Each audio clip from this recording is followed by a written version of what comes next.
Assalamualaikum warahmatullahi wabarakatuh. Perkenalkan, saya Vega Lestari, merupakan salah satu peserta Latsar CPNS Angkatan 1 golongan 3 tahun 2022 Kabupaten Bangka Selatan.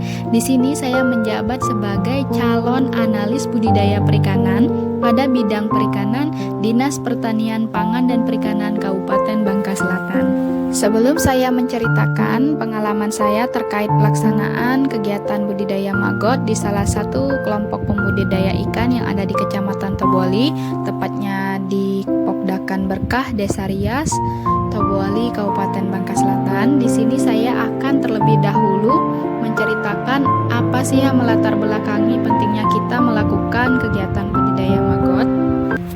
Ketersediaan pakan menjadi faktor penting dalam rangkaian kegiatan budidaya. Selain lingkungan perairan yang memadai, kurang lebih 60-70% dari total biaya produksi perikanan budidaya berasal dari biaya pakan.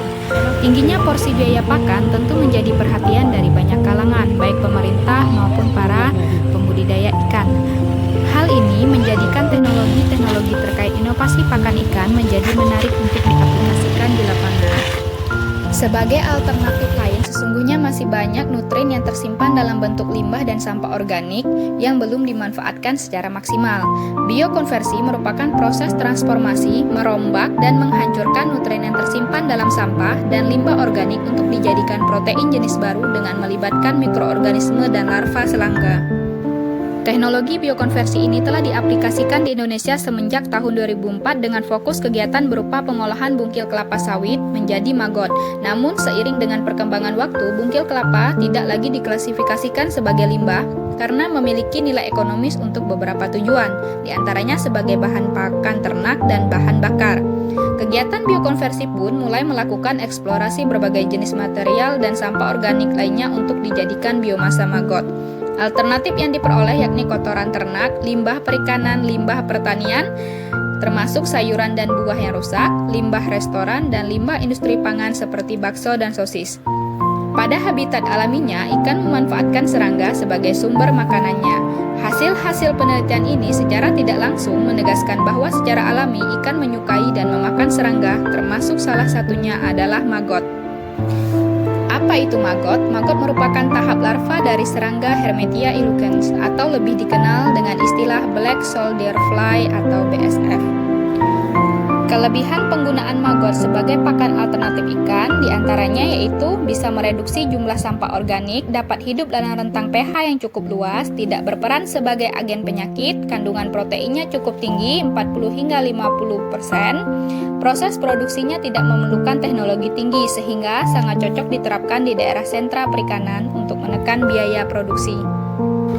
Sosialisasi untuk memanfaatkan maggot sebagai pakan ikan merupakan sebuah perjalanan panjang yang cukup sulit, mengingat selama ini masyarakat beranggapan bahwa semua jenis larva serangga dikategorikan sebagai belatung, yang memiliki citra negatif, kotor, dan menjijikkan. Upaya mengubah pandangan tersebut tidak mudah, membutuhkan waktu, bahasa, dan bukti yang cukup sehingga bisa diterima oleh masyarakat. Saat ini, maggot sudah diterima oleh masyarakat Indonesia dan dunia secara umum. Wabarakatuh. Baiklah, di sini saya akan menjelaskan beberapa peralatan yang diperlukan dalam proses penetasan telur lalat BSF. Yang pertama, kita siapkan wadah, bisa menggunakan baskom plastik, kemudian sendok untuk mengaduk media yang telah dicampur dengan air nantinya. Nah, di sini media yang akan kita gunakan yaitu dedak halus atau biasa disebut dengan bekatul. Kemudian ada timbangan untuk mengukur berapa gram telur yang akan kita gunakan. Kemudian ada kawat yang telah dibentuk seperti huruf N, itu nantinya untuk tempat peletakan telur lalat BSF-nya. Kemudian ada air yang akan dicampurkan kepada media dedak halusnya. Selanjutnya yaitu masukkan beberapa sendok makan dedak halus ke dalam wadah penetasan, kemudian ditambahkan air dan diaduk hingga merata. Posisi dedak halus ini tidak boleh terlalu becek atau berair. Nah, dapat kita pastikan dengan kita genggam dedak halus tersebut, dan dalam keadaan kita genggam itu masih dalam keadaan remah dan tidak lengket dengan tangan. Kemudian letakkan media tersebut di tengah-tengah baki, dan di pinggiran baki kita taburkan dengan dedak yang masih kering. Tujuannya yaitu ketika telur telah menetas, maka larva itu tidak akan merayap keluar baki karena larva tidak menyukai media yang kering. Terakhir, telur diletakkan di atas penyangga, kemudian tunggu hingga menetas.